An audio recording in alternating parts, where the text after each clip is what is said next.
Hola a todas y a todos, bienvenidos a una clase más de didáctica para la educación artística. El día de hoy veremos un poco sobre la vida de Juan Amos Comenius y su didáctica magna. Comenzamos.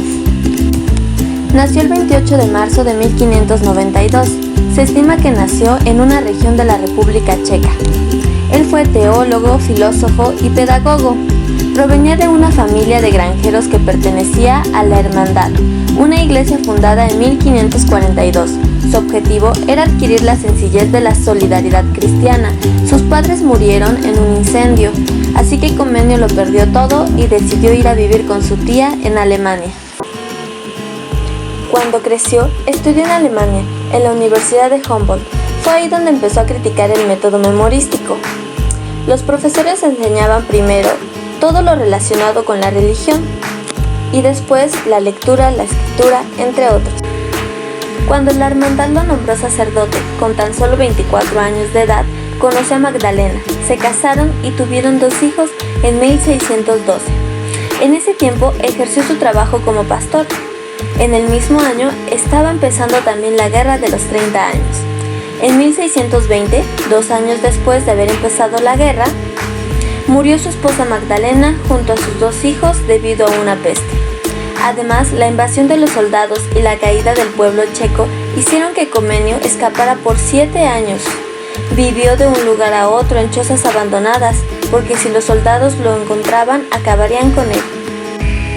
Finalmente lo encontraron y en 1628 le dieron a elegir entre convertirse en católico o ser expulsado del país.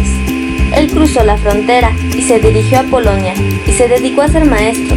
Estuvo 42 años exiliado. Durante esa época se volvió a casar con Dorotea. Él se encontraba en la Guerra de los 30 años de Europa, que como sabemos fue un conflicto religioso entre católicos y protestantes. A pesar de la época en que se encontraba, él era muy diferente y quería lograr cambios significativos que rompieran esquemas. Era un genio para su época. Comenius propuso una reforma educativa donde los niños debían tener clases desde una edad temprana y tenía que ser educativa y creativa. Dentro de la reforma nos da 4 tipos de escuelas. La primera es la escuela maternal, donde asisten los niños hasta los 6 años. En ella se enseñan las creencias básicas y la madre es vista como una gran educadora. La segunda es la elemental, de los 6 a los 12 años. Es obligatoria y se cultiva la inteligencia, la memoria y la imaginación. Tenemos después a la escuela latina, de los 12 a 18 años. Se cultiva la inteligencia y se prepara a los alumnos para los estudios superiores.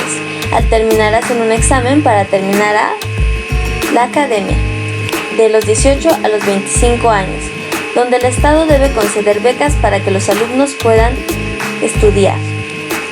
Comenius siempre creyó que para mejorar la sociedad era fundamental la educación y el niño debía ser siempre el centro de atención.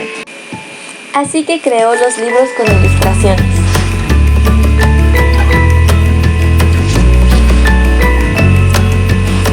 Donde se explicaban los contenidos con figuras, con dibujos, e instauró también el teatro para poder expresarse mejor frente a sus alumnos.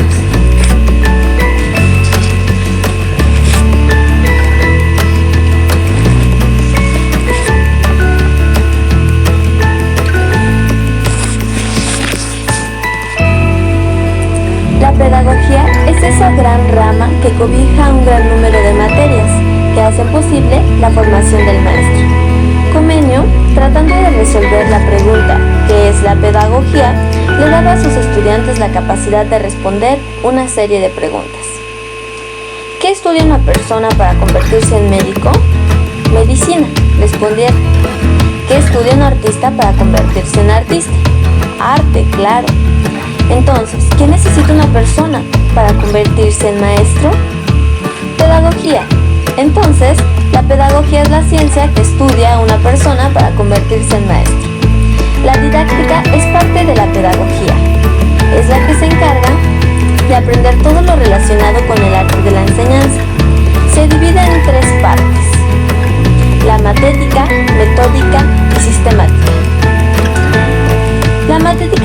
conocer al estudio del ser que aprende. En la matética aprendemos a conocer al estudiante, cómo aprende, por qué aprende y para qué aprende. Existen estudiantes más visuales, otros más auditivos y otros kinestésicos. Dentro de la matética nos encontramos con 3 tipos de estudiantes. Los primeros son los neófitos, que significan nuevos. Siempre van a ser cumplidos, responsables, pero no van a ir a la experimentación. No van a pasar de lo que el docente les explique. Tenemos luego a los autodidactas, que son aquellos que siempre hacen preguntas que salen del contexto. Exigen al docente estar más preparado de lo que ya está para poder dar una clase. Hay que tener mucho cuidado con esta clase de alumnos, pues si bien es agradable ver que un alumno crezca, hay que cuidar que no se nos salgan de las manos, pues aquellos alumnos pueden tener interpretación que puede ser necedad, grosería.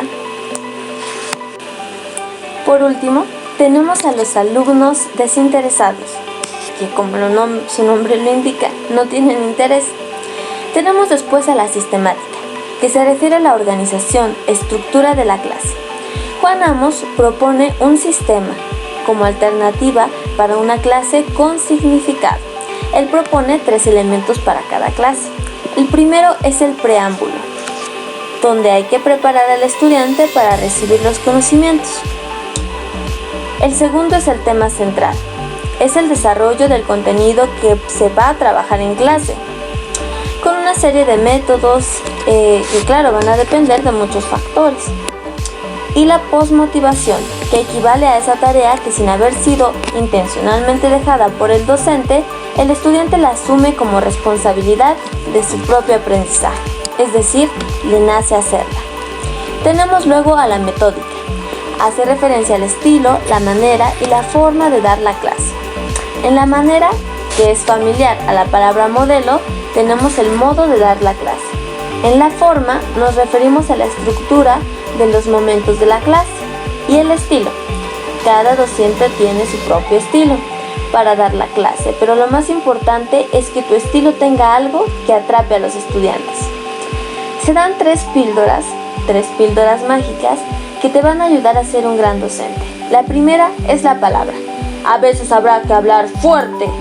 A veces habla la necesidad de hablar muy despacio y suave. Otras veces habrá que jugar con la voz, tener proyección, dirección.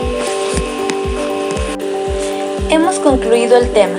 En caso de tener dudas, házmelas llegar a mi correo electrónico gilianaadm@gmail.com. Para fortalecer el conocimiento aprendido, pediré 2 tareas que me enviarás a mi correo el lunes 22 de junio de 2020. Y bueno, te preparé una sorpresa que es una presentación en EducaPlay donde tendrás acceso a toda esta información para repasar, para estudiar. Estará escrita y tendrá audios para que sea más interesante. Te encargo resolver la sopa de letras en EducaPlay y el crucigrama. Por tu atención, gracias.